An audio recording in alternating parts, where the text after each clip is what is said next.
Since the end of World War I, international law knows two conflicting principles.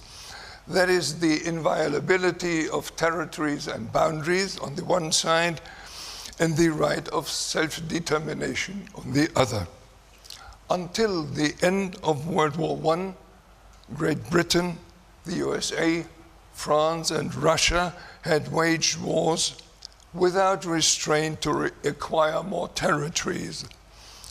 Having shared the war booty of 1918 among themselves, the colonial powers, Great Britain, USA, and France, suddenly emphasized the inviolability of territories and boundaries and made it the predominant principle of international law.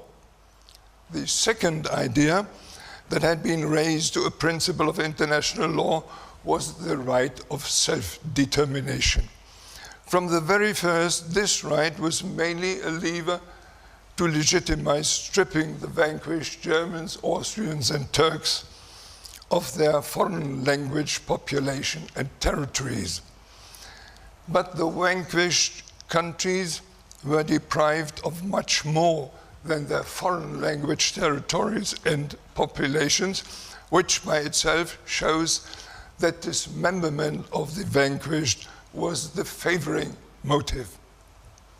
Thus, 20 years before World War II, a new Europe was created in which 7.8 million German-speaking Germans and Austrians were handed over to foreign states without plebiscite and against their explicit wishes. Relying on the proclaimed right of self-determination, the Constituent Assembly in Vienna, in its first session in November 1919, had decided to merge with the newly created Republic of Germany. This was specifically prohibited by the Wiener States, so the right of self-determination was abrogated for another 7 million German-speaking citizens. Thus, after World War I, the right of self-determination had been repealed for nearly 15 million citizens of German language, just as for 14 million citizens of other nations, thereby creating an ethnic disorder which had high potential for future conflicts. Some far-sighted comments from the camp of the winners concerning the separation of millions of people from their home countries are interesting. For instance, the British Prime Minister Lloyd George, he wrote, "I can hardly envisage a stronger cause for a future war."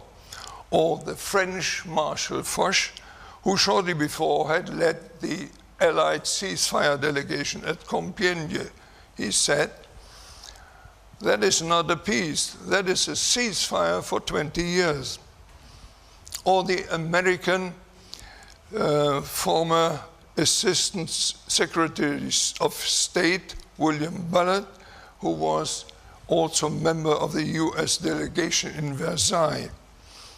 He wrote, "The unjust decisions of the Versailles Conference make a new international conflict sure." Here, one of the causes of World War II is stated by the statesman responsible. Most probably, it wouldn't have come to a new war after only 20 years if the gainers of World War I had their new and alien subject treated as equal citizens and had peacefully integrated them.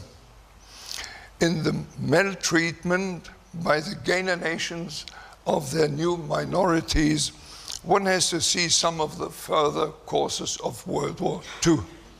Here in particular, the Czechs and the Poles are a case in point.